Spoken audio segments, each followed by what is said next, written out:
Senhor Jesus, mais uma vez estamos reunidos em Teu nome, agradecidos e felizmente envolvidos com as Tuas orientações para o nosso campo íntimo, para as nossas reflexões, favorecendo o nosso discernimento nos relacionamentos sociais, familiares, mas também nos relacionamentos espirituais, para que nós saibamos fazer as boas escolhas, contando com o amparo do nosso Pai, que o Senhor nos ensinou através da oração.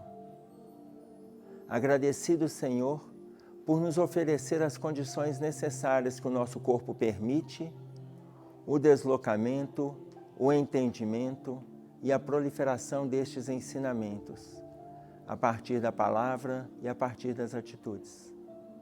Que a Tua paz esteja no nosso ambiente, que assim seja.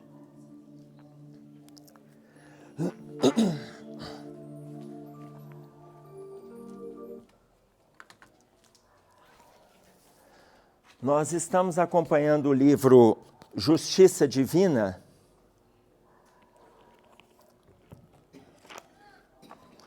e o capítulo hoje se chama Divino Amparo. Divino Amparo. Mas aí nós vamos pegar aqui como ele comenta para a gente o capítulo 10, o item 16, da primeira parte do livro Céu e Inferno.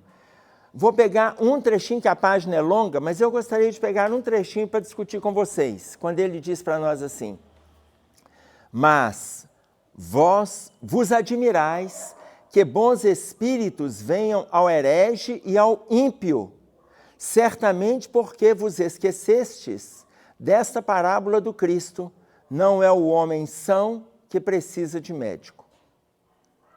Vós vos admirais que os bons espíritos atendam os ímpios e aos hereges. O que é ímpio e herege? Quem não crê. O que mais? O que é o ímpio? O ímpio é aquele que está ligado à perversidade, está ligado ao mal, aquele que agride, aquele que é cruel, que não tem misericórdia. Esse é o ímpio. Está claro? O herege, aquele que não crê, aquele que não se envolve com a crença. Então, olha o que ele diz. A gente se admira quando a providência divina vai atender essas pessoas. Por que a gente se admira? A gente acha que eles não podem. Nada, a gente acha que eles nem merecem. Não é que não pode, não, eles até podem, mas lá na nossa avaliação é isso mesmo, a gente acha que eles não merecem. E quando a gente acha que o outro não merece, o que a gente conclui? Quem que merece? Não, fala de novo, quem que merece? A gente acha que a gente merece mais do que os outros. E é muito interessante porque quando a gente acha que a gente merece mais do que os outros, significa então que nós entramos numa linha muito delicada de avaliação que se chama julgar. E aí vem Jesus falando sobre o julgar. O que é? Não julgueis para não seres julgados. Ô Emerson, sem esquecer da ficha corrida, da nossa ficha corrida, né? Sem esquecer da nossa ficha. Que eu não sei se é uma ficha corrida ou a gente que corre dela. Entendeu? Aí olha o que o Evangelho diz. Não é o são que precisa de médico. Só da gente observar que o outro não merece, o que significa? Nós estamos o quê? Doentes. Não é o são que precisa de médico. Então, quem precisa? A gente também. Aqueles que são ímpios, hereges, e nós que somos julgadores da lei.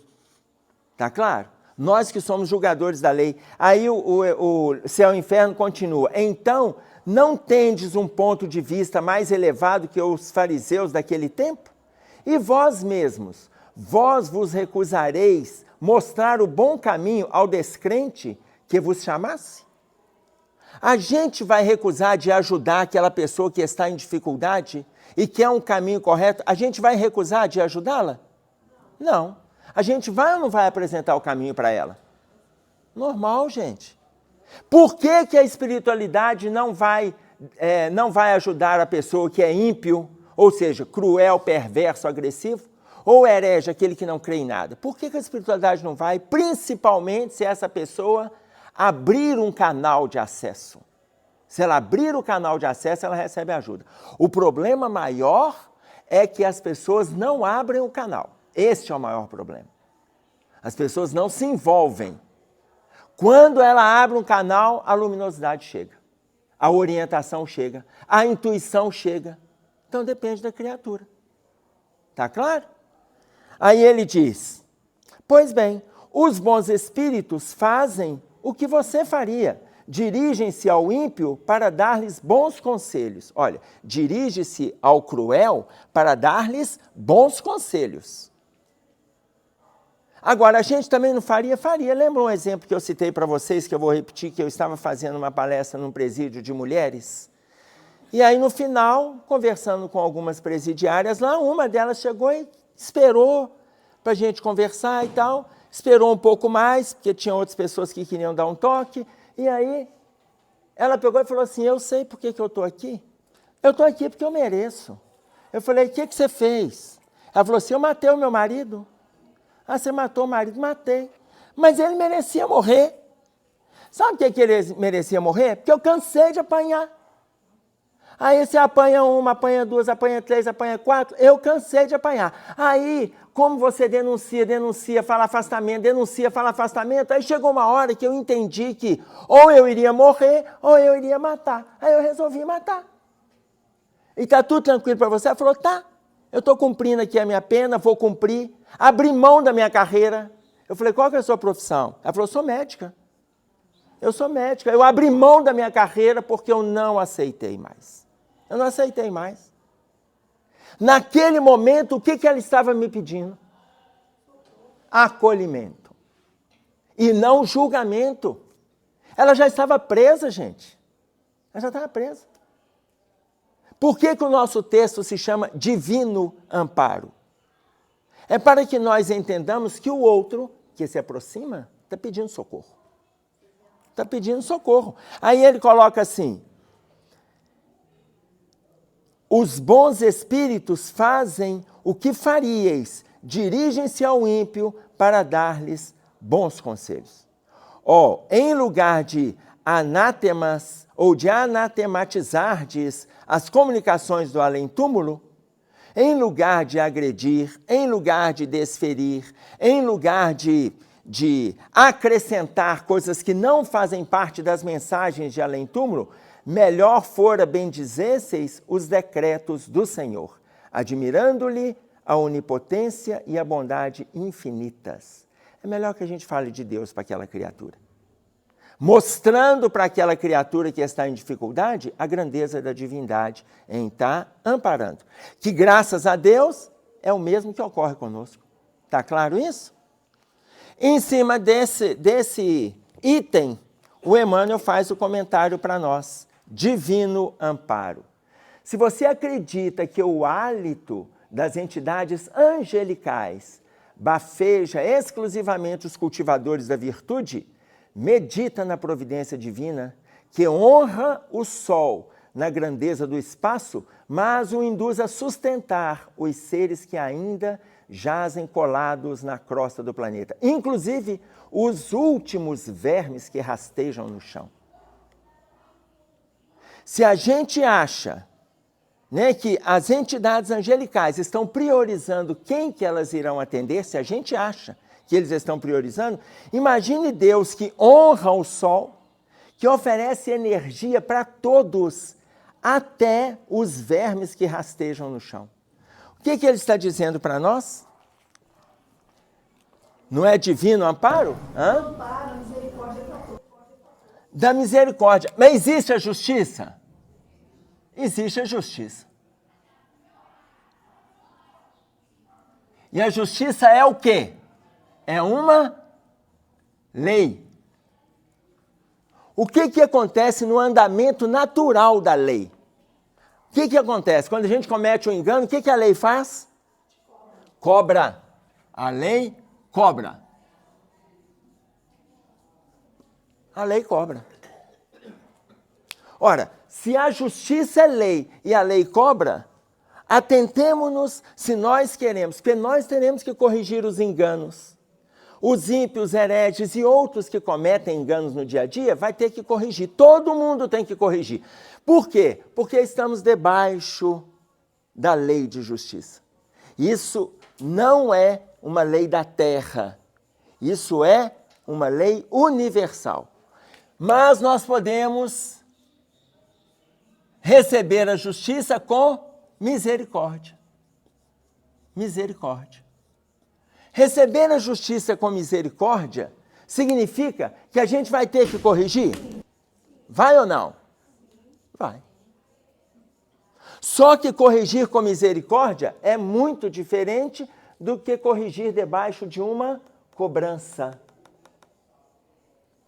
Exemplo, Evangelho segundo o Espiritismo, capítulo 5, Bem-aventurados aflitos, item 12, motivos de resignação.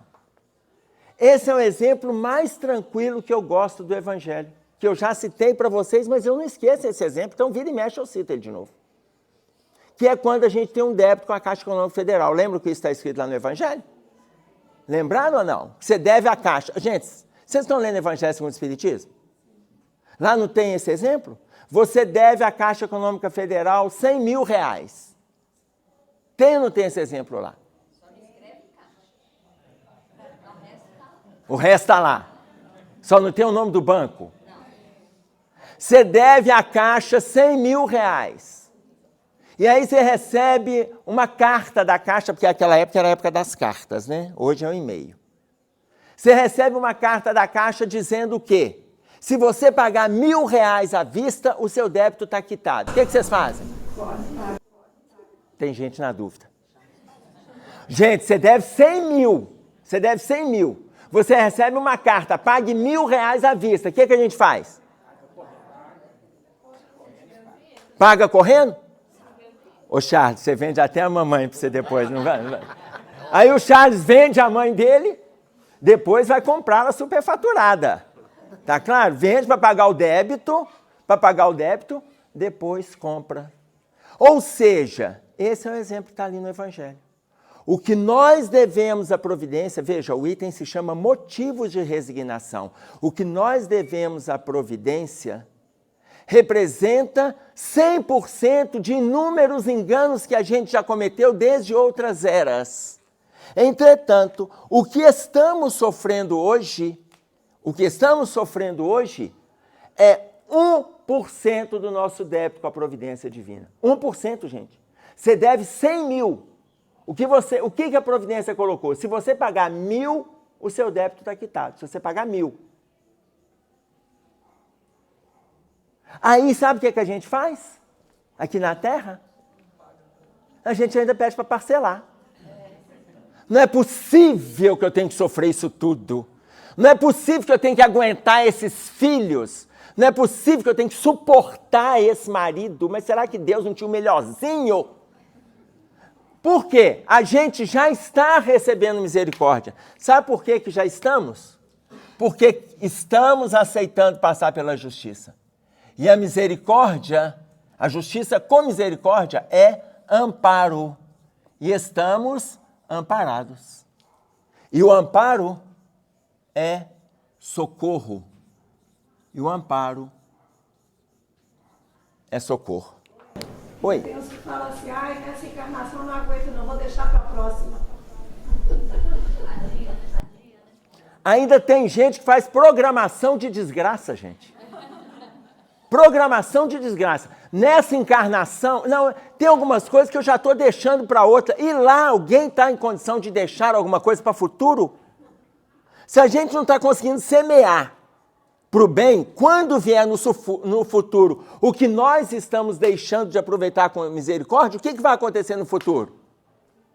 Vai vir ainda muito pior. Ah, não, resolver essa questão com os meus pais, eu não consigo. É claro que existem situações ou pessoas que são antipáticas. Existe ou não existe? Aí, veja bem, Nós também temos dificuldades, gente. Existem pessoas que são? Existem. Gente, tem muita gente chata na Terra. Mas é muita gente. Mas eu tenho que ter o cuidado para eu não achar todo mundo, porque senão eu tenho problema. Aí o chato é você. Passa a ser eu. Tá claro? Quem fala isso para nós? Léo Buscaglia, no livro O Amor. O livro O Amor é um livro onde ele trabalha para nós a importância do sentimento nas relações. Léo Buscaglia, que desencarnou em 99. A tese de doutorado dele é o livro O Amor. A tese de doutorado dele. No livro O Amor, ele fala assim: não ame os inimigos como Jesus ensinou. Preocupa com isso, não. É muito difícil ficar amando inimigo. Para de ficar, que eu preciso amar os inimigos. Para. Ele falou assim, ama quem te ama, porque amar quem te ama é fácil, não é? Amar o marido, a esposa, os filhos, os amigos. Amar quem te ama é fácil. Depois que você exerceu com todo mundo que te ame as pessoas que são chatas. Porque tem muita gente chata. Ame o chato. Depois que você já treinou com quem te ama e treinou com os chatos, começa o ensinamento de Jesus, amai os inimigos. Olha a fala dele. Amai os inimigos. Então, quando você tem dificuldade no relacionamento, entenda. Relacionamento social, afetivo, profissional, relacionamento pessoal, entenda. Você já está debaixo de uma misericórdia e a justiça já está caindo sobre você. Só que a gente está debaixo de misericórdia, então estamos sofrendo, mas temos amparo e o amparo nos socorre. O amparo nos socorre. Aqui a gente se mantém inconformado, mas a questão é nossa. É a gente que abraça a inconformação. Tá claro isso? Ficou dúvida? Pode falar, filha. A gente fala das pessoas tóxicas, né? Relacionamentos, parentela, e a pessoa prefere distanciar. E aí todo mundo fala em distanciamento seguro, porque se eu aproximar ali, eu não vou dar conta, né? Vou me envolver mais em dificuldade. Seria esse amor, essa forma de amar também, de respeitar. Sim, dificuldade do outro, a minha, né? Não vou me envolver muito porque dele eu não dou conta. Quando a Patrícia faz referência aqui sobre as pessoas tóxicas, veja, tem pessoas que a gente precisa de manter uma margem de segurança.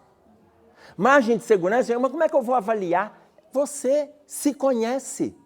A proposta de autoconhecimento trazida pelo Livro dos Espíritos, repetidas vezes, tá? Repetidas vezes. Porque quem falou para nós pela primeira vez sobre autoconhecimento foi Sócrates. Não que ele inventou a frase conhece a ti mesmo, não foi ele não. Ele viu a frase escrita na porta do templo de Delfos, na Grécia, 400 anos antes de Jesus. Pegou a frase e adotou como uma postura de vida.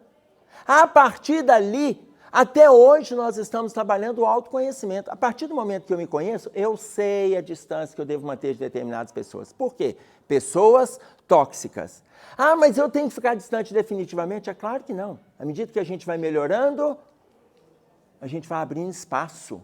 Por quê? Tem coisas que a gente não tolerava há 5 anos atrás e hoje a gente tolera.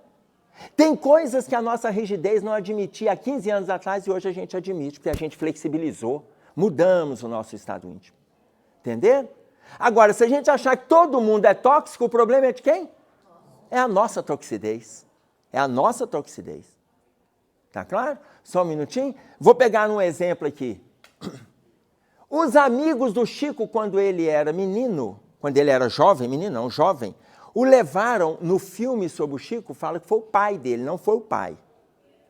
O levaram para um prostíbulo. Por quê? Porque eles queriam que o Chico virasse homem. O Chico era muito delicado, alma muito sensível, e eles achavam que o Chico era homossexual e ele tinha que virar homem. Então contrataram lá 3 mulheres para fazer o Chico virar homem naquele dia. Levaram o Chico lá e deixaram o Chico aquela noite, mas saíram de lá esperançosos. Com essas 3 ele vira homem. Saiu de lá esperançoso. No dia seguinte, quando eles abriram lá, o Chico passou a noite com as 3.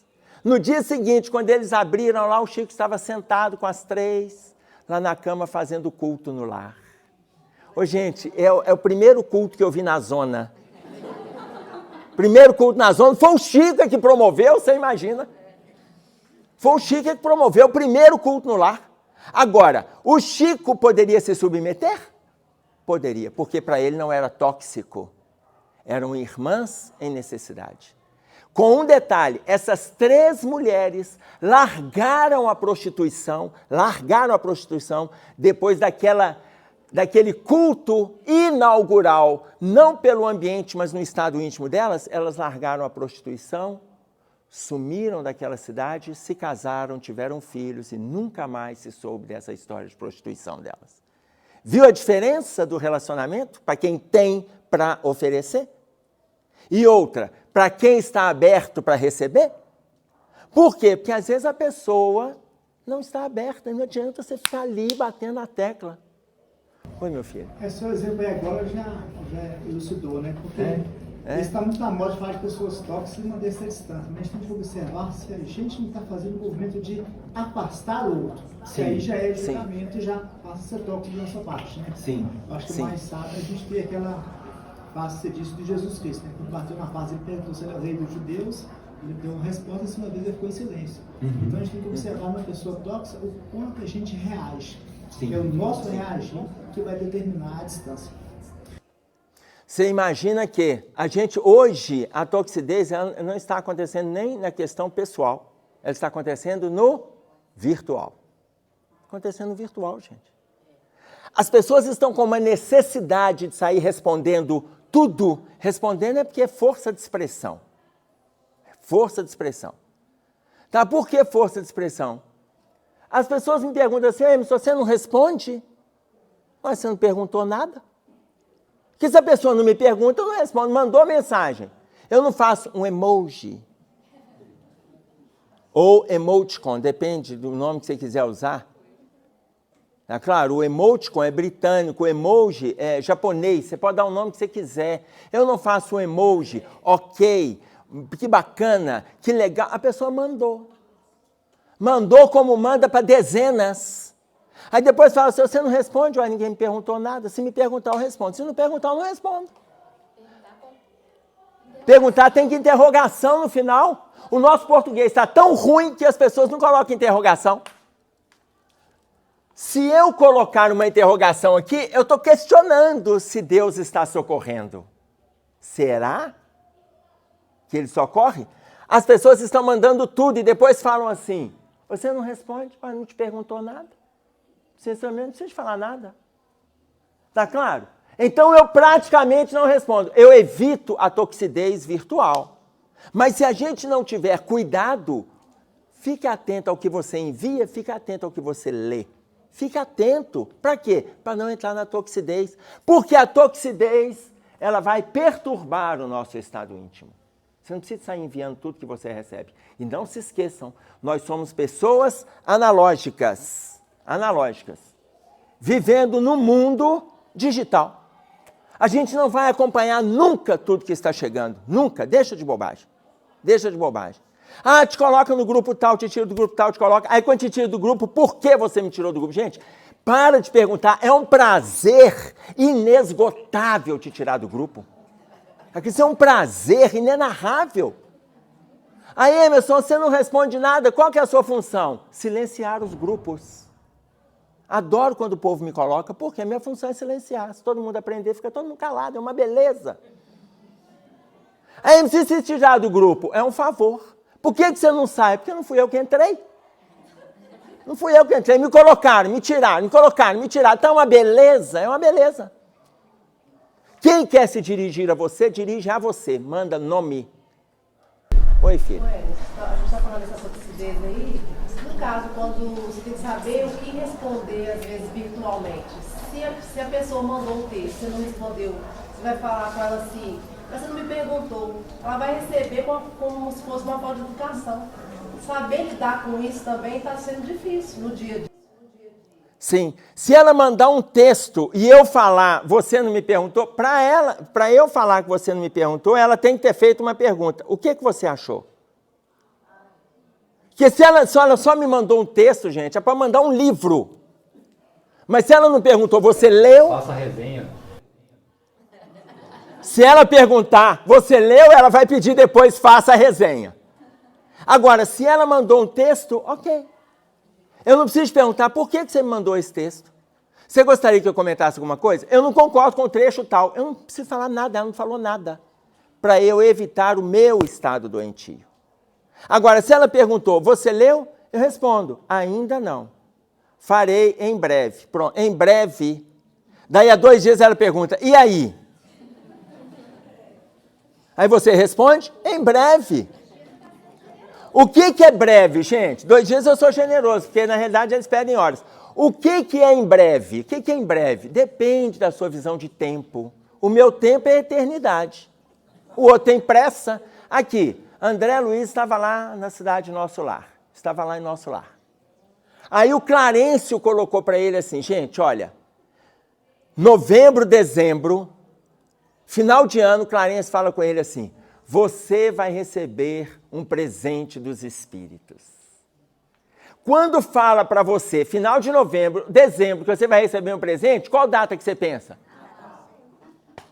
Passou Natal, virada de ano, o André Luiz começou, cadê o presente? Passou Natal, virada de ano, Carnaval, Semana Santa, data de morte, passou tudo. Quando chegou setembro do ano seguinte, Clarencio falou assim, lembra daquele presente que eu te ofereci? Ele já tinha esquecido. Normal, 10 meses depois? Lembro. A partir de agora você vai poder visitar a sua família. 10 meses depois que Clarencio falou com ele. Tá claro isso? Ou seja, só que as pessoas querem tudo imediatamente. Mas nós não somos digitais. Tá claro? Nós não somos. Nós somos analógicos. E é muito bom, porque a gente ser analógico, a gente tem tempo. Antigamente, uma pessoa te agredia, mandava carta. Para você poder responder, era uma beleza que você ficava escrevendo, aí você xingava uns palavrões, depois você fala, não, isso aqui está pesado, eu vou reduzir. Aí depois você vê que não vai mandar mais nenhum palavrão, você só vai mandar a sua indignação. Depois você vê que não precisa ser tão indignado assim, porque até a carta chegar lá, já mudou seu sentimento, porque ela demorava 3 dias. Hoje a pessoa manda você, pá, chegou aqui, você já... Depois fala, eu acho que eu não devia ter respondido daquele jeito, mas já está feito. Como diz Raul Teixeira, a pessoa pode se arrepender no átimo do segundo que ela aperta o gatilho, mas a bala segue o curso dela.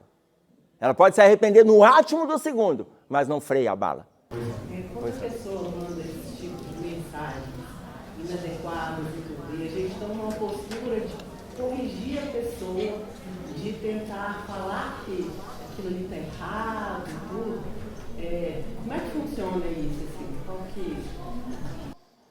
Quando a pessoa manda mensagens e a gente toma a postura de corrigir a pessoa. O meu questionamento é, a pessoa está pedindo para ser corrigida? Pediu? Não corrija. Se for seu filho, criança, você corrige, adolescente você questiona, a fase adulta você espera. Vamos ver até onde vai caminhar. Se for alguma coisa que contrapõe os princípios que você já prega dentro de casa, conversa. Por quê? Porque Jesus colocou para nós, não jogueis pérolas aos porcos. Tem coisa que a gente sabe, gente. A nossa maturidade, tem coisas que a nossa maturidade não nos permite entrar naquele burburinho. Ah, não, mas eu preciso de mostrar para ele. Ô, gente, vocês já pensaram se os mentores quisessem nos mostrar o estado que a gente está? Se eles resolvessem falar para a gente tudo o que a gente é, vou te mostrar quem você é, vou até te apresentar uma faceta do seu passado desgraçado, você vai ver. Vocês já pensaram que estado que a gente estaria? Tá claro? Não entra. Oi, Emerson. Tem um livro muito bom que uma casa espírita me indicou, chama Os 4 Compromissos. Você já leu? De Dom Luiz Não, qual o nome? Os 4 Compromissos. Não. Não tire conclusões, dê o melhor de si, não leve para o lado pessoal, o outro eu não leio, tenho que reler. Eu achei assim muito bom, porque leva a refletir nisso que você está falando. Sim. Ah, o outro falou isso de mim, falou isso daquilo, daquela pessoa. Peraí, isso me serve? Vou filtrar, jogar no lixo que não presta, mas nem todo dia a gente dá conta.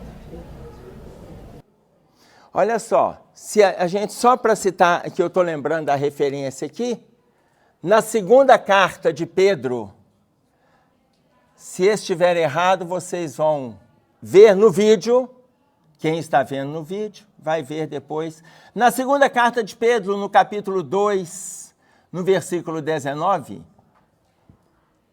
ele fala para nós que o homem é escravo de tudo aquilo que o domina. Ela está com traduções diferentes, em outro momento ele fala da corrupção que o domina. Na segunda carta de Pedro. Imagine o estado que nós estamos hoje. Pedro coloca dessa forma, coloca, Milor Fernandes,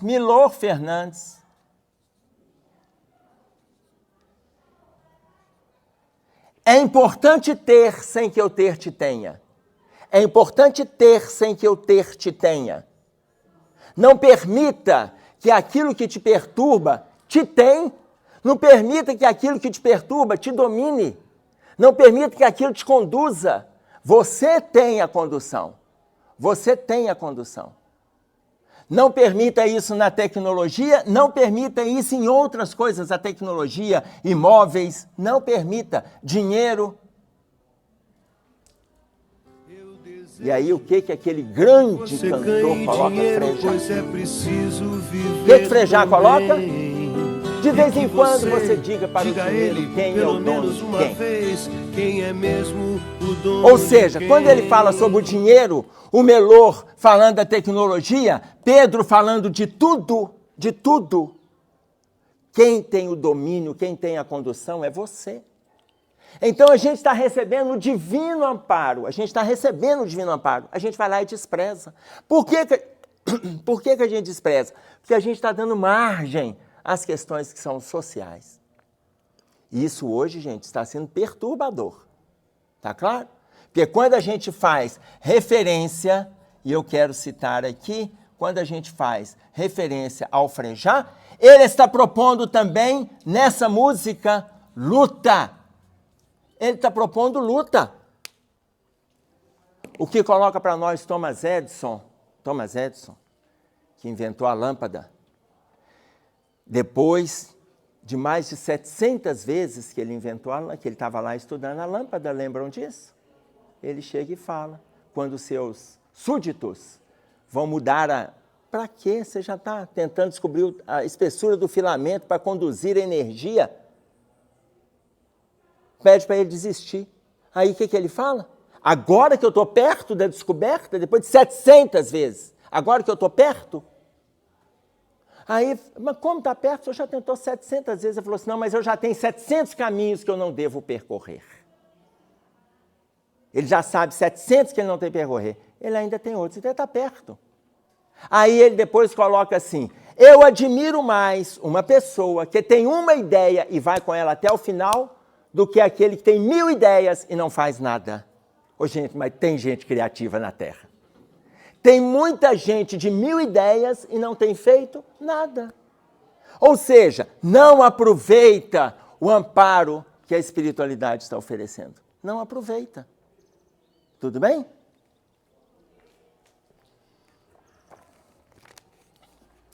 E aí ele coloca para nós do sol, mas ele não vai deixar de colocar sobre a natureza.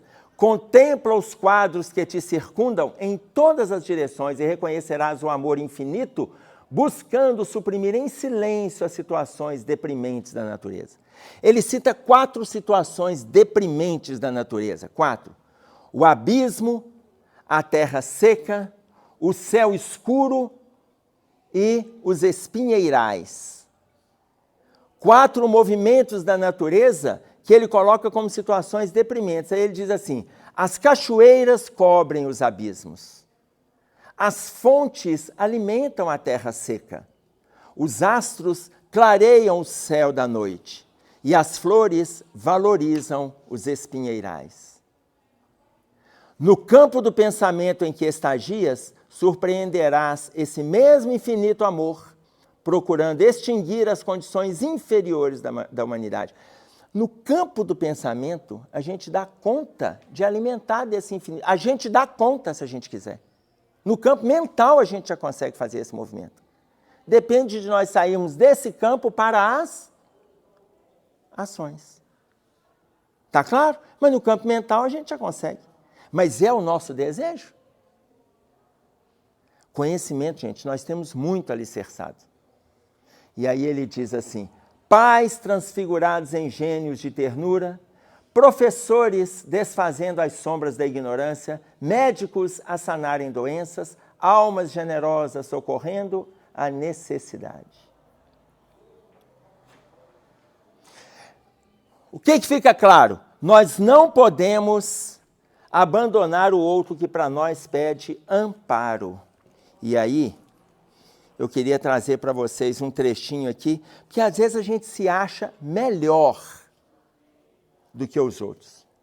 Neste livro Obreiros da Vida Eterna, no capítulo 1, que se chama Convite ao Bem, tem a mensagem de um espírito que se chama Albano Metelo. Albano Metelo, olha o que ele fala. O Albano fazendo a palestra dele. E ele se achando. E ele já é um orientador espiritual de extrema luminosidade lá no plano. Tá? De extrema luminosidade. Aí ele fala assim, eu tive em outro tempo a obcecação de buscar apressado a montanha, aquele desejo de evoluir, de melhorar, de crescer. Em outro tempo ele foi obcecado por fazer esse movimento. Obcecado, ele usa essa palavra. Aí ele fala, consegui, porém, vencer os obstáculos imediatos e ganhei jubiloso, pequenina eminência. Em me voltando, espantei-me na visão terrífica do vale. O sofrimento e a ignorância dominavam em plena treva. Ele foi abandonando para trás todas as pessoas que não tinham o mesmo movimento de crescimento que era dele. Ele foi abandonando, ele foi deixando para trás. Por quê? Porque estava obcecado em crescer. Aí ele fala do grupo de pessoas que ele deixou, ele fala de amigos, ele fala de parentela, porque ele estava obcecado. Existem pessoas que, às vezes, no início, apresentam uma rigidez, aí, Fabiano, que você colocou, apresentam uma rigidez, mas não quer dizer que ele está completamente fechado. Não quer dizer que esteja, gente. Uma palavra, um gesto, um convite, você faz aquele movimento de rigidez se abrir um pouco. Mas ele foi abandonando todo mundo. Aí ele chega e fala assim, certa noite, ele já no plano espiritual, certa noite, notei que o vale se represava de fulgente luz. Ele viu que as trevas, mas estava numa luminosidade lá no umbral. E aí ele começou a se questionar, que sol misericordioso visitava aquele antro sombrio de dor? Tanta luminosidade na treva, que sol estava visitando aquele antro sombrio de dor? Seres angélicos desciam céleres de radiosos pináculos, acorrendo às zonas mais baixas, obedecendo ao poder de atração da claridade bendita. E aí, logo que ele viu os seres angélicos subindo e descendo, onde tinha essa luminosidade, o que ele fez? Ele parou um daqueles seres ali e perguntou, o que está acontecendo? O que está acontecendo lá na treva? Perguntei ousadamente, interpelando um anjo celeste. E aí ele me respondeu, o Senhor Jesus está visitando hoje os que erram nas trevas do mundo, libertando consciências escravizadas. Jesus estava indo no umbral, libertando consciências escravizadas. Ô, gente, a gente aqui não está querendo estender a mão para quem está na terra conosco. Jesus vai na treva para libertar a consciência. Imagina a diferença. E aí ele tomou um choque, o Albano Metelo. Quando ele escutou que Jesus estava lá, ele tomou um choque. Ele deixou um monte de gente para trás, inclusive na treva, para ele poder conquistar altos voos espiritualmente. Ele tomou um choque. Aí o que ele fala? Novamente, sozinho na peregrinação para o alto, reconsiderei a minha atitude que fizera-me impaciente. Em verdade, para onde marchava o meu espírito despreocupado da imensa família humana, junto da qual aurira minhas ricas aquisições para a vida imortal, para onde que ele estava se dirigindo sozinho? E aí ele resolve ir às trevas para poder ajudar aqueles que lá estavam. O que ele está dizendo para nós aqui? O que ele está dizendo? Nada. Achei que não era nada. O que, Márcio? Faça o mínimo que você puder. Por quê? O tema não é divino amparo? Faça o mínimo. O que a gente tem para oferecer? Todos nós temos algo para oferecer, gente. Não existe entre nós quem não tem nada para oferecer. Não existe essa pessoa. Não existe. Quando Jesus ensina para nós a parábola do semeador, no capítulo 13 de Mateus, no finalzinho ele vai falar da parábola.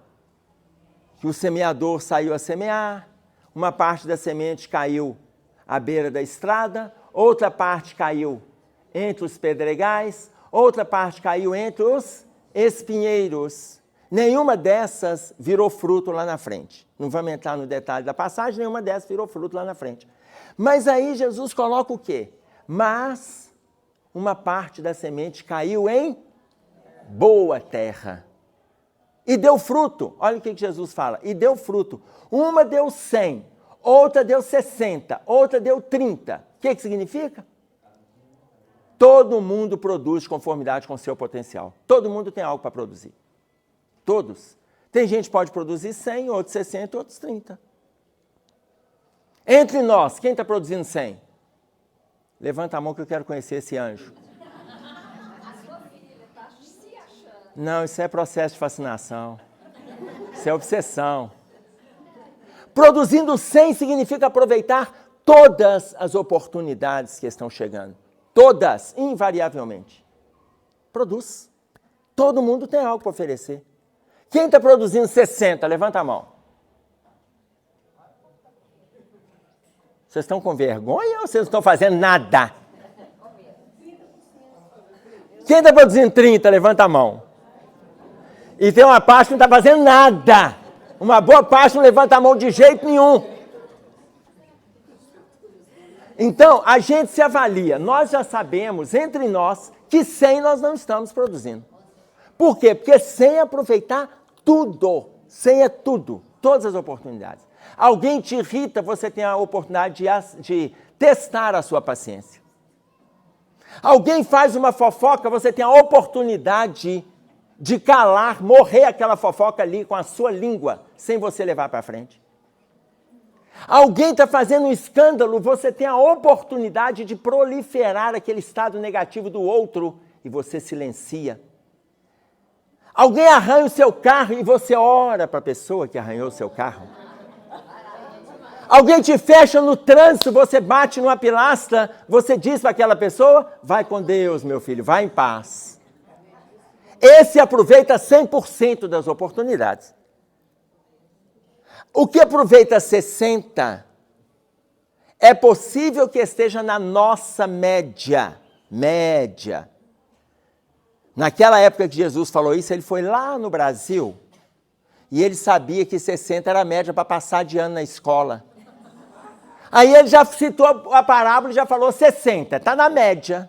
Está na média. Dá para passar. Está na média, dá para passar. 30, tem muita gente produzindo 30, gente. Muita gente produz 30. Mas 30 não está dando nem para entrar na recuperação. 30, pois é, dependendo da instituição é 40. 30 você continua reprovado, mas tá bom, já está produzindo. Mas tem que aumentar. Tá claro? Tem que aumentar. Agora, como aqui no salão tem muita gente que está produzindo nada, que na hora que eu levanto a mão tem... Então, gente, vamos para 30. Né? Vamos aproximar dos 30, para quem sabe até o final da encarnação, que se Deus quiser vai demorar, o término, a gente vai a 60. Tá claro? Por quê? Porque nós temos que aproveitar oportunidades. Aí ele coloca para nós assim.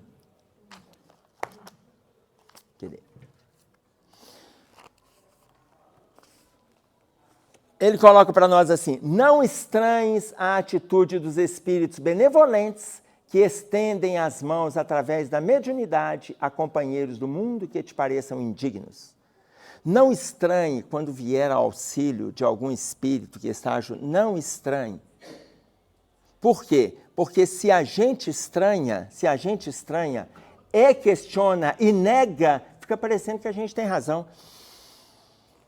Lá em Atos dos Apóstolos, tem uma passagem que Ananias, quando Jesus chega para Ananias, e ele fala assim, Ananias,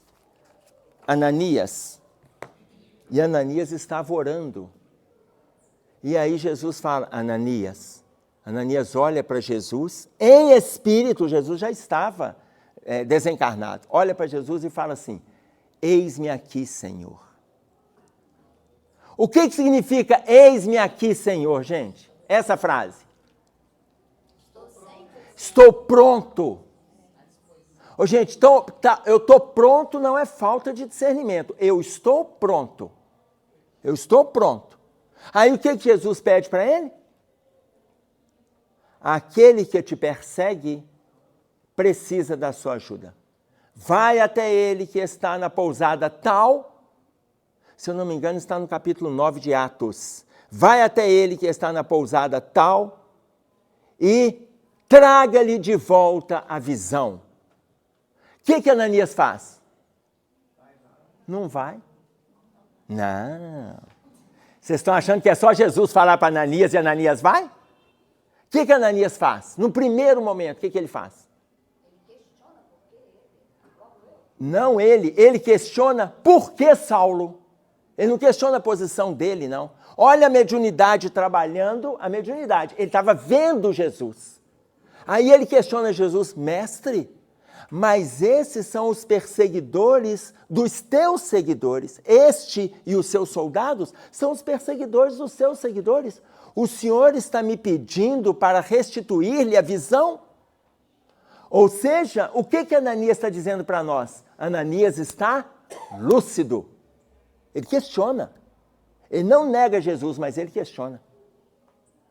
É para questionar, gente. Só questionar. E aí você avalia se você avança ou não. O que Jesus respondeu para ele? Este é um vaso precioso em que eu preciso para levar a palavra aos gentios. Ananias entendeu o significado da fala de Jesus. Foi até Saulo, ele restituiu a visão, fazendo com que caísse 2 escamas dos seus olhos. Ananias entendeu.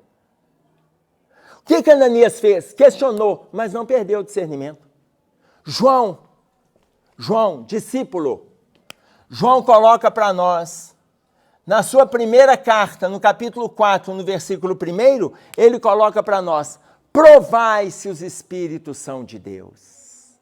Ele está pedindo que a gente estude, que a gente tenha discernimento, que a gente tenha bom senso, não é simplesmente aceitar tudo que está chegando, não. Eu estava numa casa espírita e aí eu estava falando sobre relacionamento, e aí falei sobre relacionamento afetivo, conjugal, e aí alguém fez alguma colocação sobre sexo, aí falou assim, Emerson, mas os espíritos não têm sexo, né? Então, como que fica isso em relação ao corpo? Eu falei, antes de chegar em relação ao corpo, quem te falou que os espíritos não têm sexo? Não, mas a gente estuda que os espíritos não têm sexo. Eu falei assim, mas aonde você estudou que os espíritos não têm sexo? Aí uma outra pessoa da casa falou assim, não, o dirigente da nossa reunião, a entidade tal, o espírito tal, ele falou que os espíritos não têm sexo. Eu falei, e alguém na reunião mediúnica questionou o espírito protetor? Emerson, a gente não questiona o espírito protetor. Eu falei, problema seu, eu questiono o meu. Tem que questionar. Vocês não questionaram o anjo. Aí alguém falou assim, Emerson, o livro dos espíritos está escrito que os espíritos não têm sexo. Peguei o livro dos espíritos. Livro dos espíritos. Pergunta de número 200. Pergunta de número 200.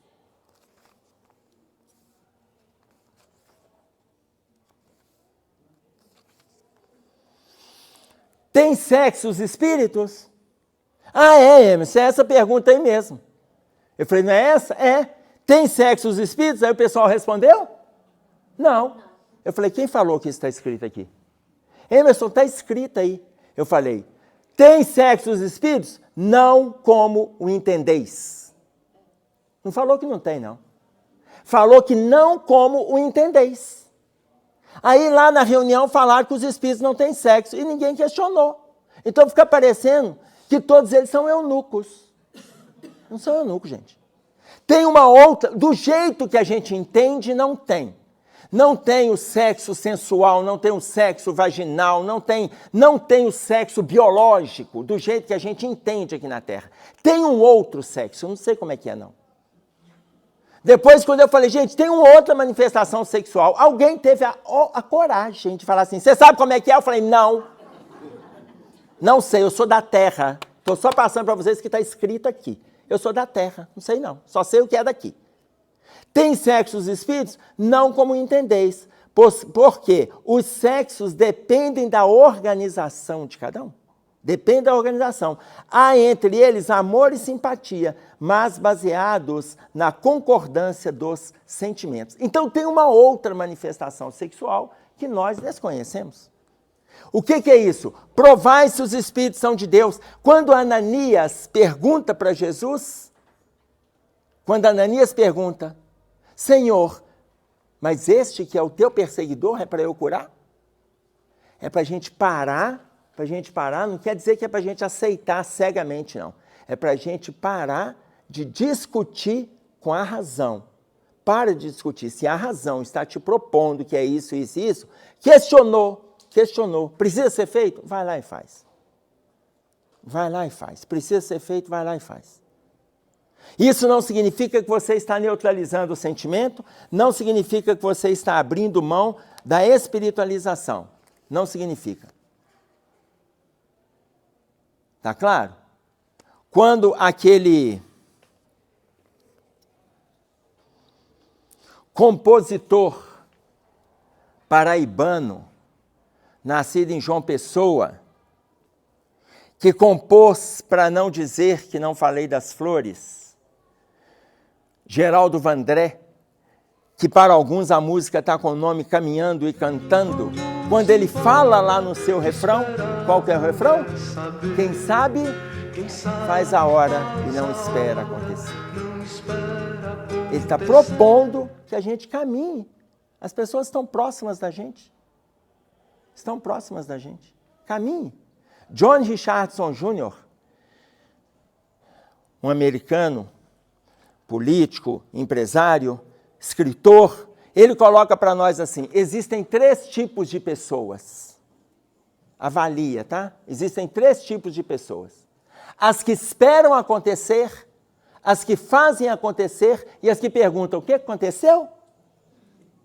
Existem 3 tipos de pessoas na Terra. As que esperam acontecer, as que fazem acontecer e as que perguntam o que aconteceu. Que tipo de pessoa que a gente é? Avalia, não me conta não para não virar terapia. Mas avalia que tipo de pessoa que a gente é. Tá claro? E aí ele diz assim, recorda os lírios que desabrocham do estrume, as mães que se escravizam por sublime renúncia ao pé de filhos ingratos. E ainda mesmo diante do irmão reconhecidamente criminoso ou viciado, que te fale de esperanças e consolações recebidas do alto, aprende a respeitar junto dele a manifestação da esfera superior, que o solicita a renovação para o bem, tanto quanto já sabes rejubilar-te perante a luz que dissipa as trevas.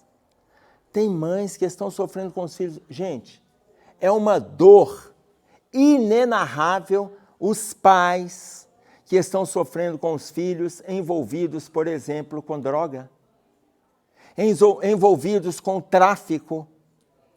É um sofrimento inenarrável. E eles estão sofrendo porque contrapõe tudo que eles educaram, tudo que eles ensinaram, tudo que exemplificaram, contrapõe. E aí o que ele coloca? Ele está dizendo que não falta amparo para esses, da mesma forma que surge um lírio do charco, surge o lírio, desabrocha no estrume. Como que Deus vai abandonar essas criaturas que estão envolvidas com a dor depois de ter educado? Está aqui, ó. Não abandona. E aí ele diz mais.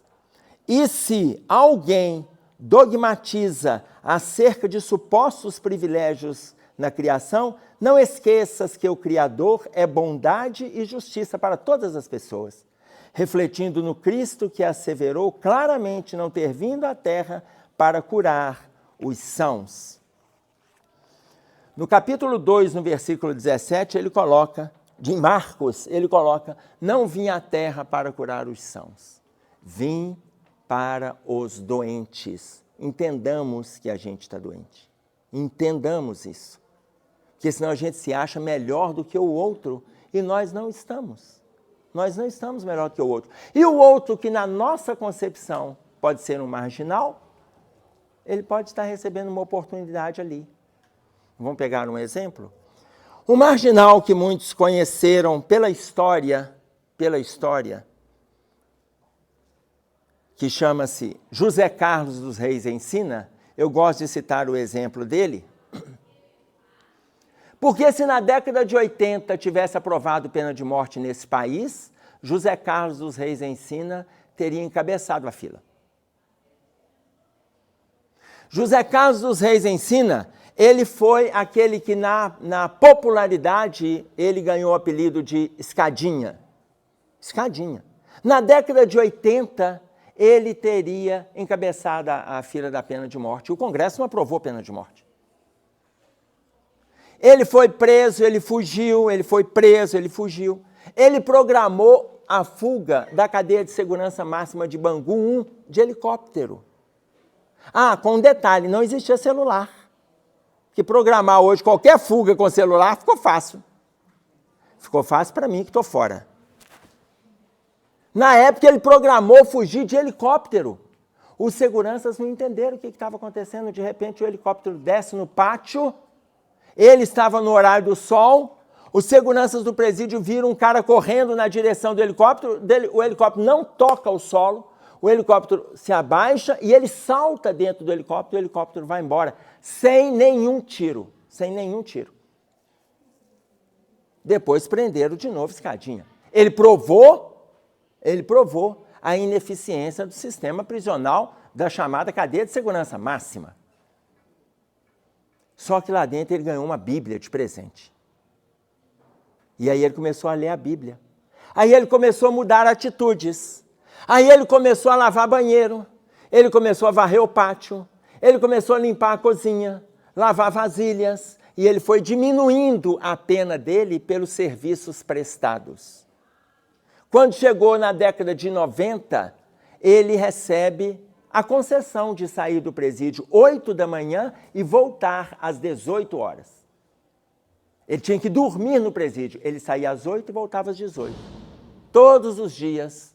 Quando ele saiu do presídio, absolutamente renovado de tudo que ele tinha feito, das pregações que ele fez lá dentro para os próprios colegas, quando ele saiu do presídio, ele montou uma associação para discutir direitos dos taxistas.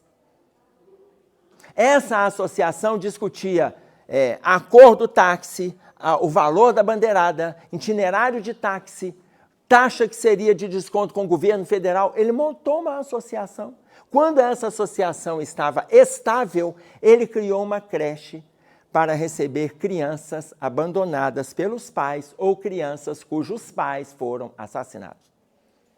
Só que em 2004, ele foi assassinado por um colega, pelas costas, que não deu conta da transformação dele, não deu conta.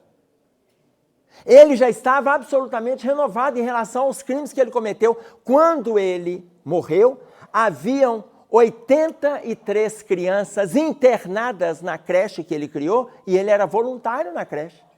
Haviam mais de 150 taxistas associados na associação que ele criou, que estava ali discutindo direitos junto com o governo.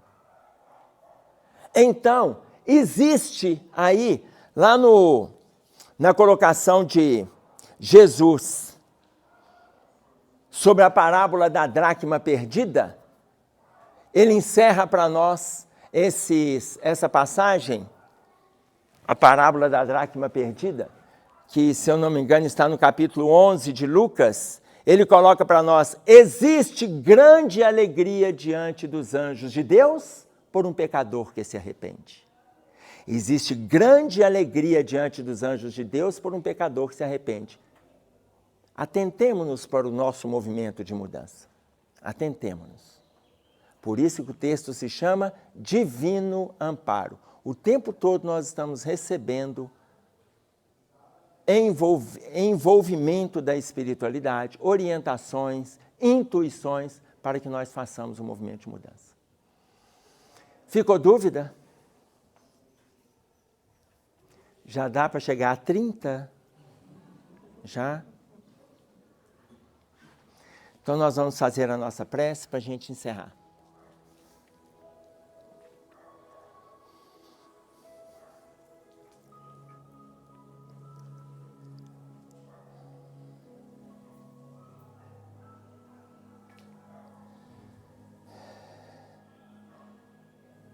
Pai nosso que estás nos céus, santificado seja o teu nome. Venha a nós o teu reino, seja feita a tua vontade, assim na terra como no céu. O pão nosso de cada dia nos dai hoje. Perdoe as nossas dívidas, assim como nós perdoamos os nossos devedores. Não nos deixeis cair em tentações, mas livra-nos do mal, porque teu é o reino, o poder e a glória para todo sempre.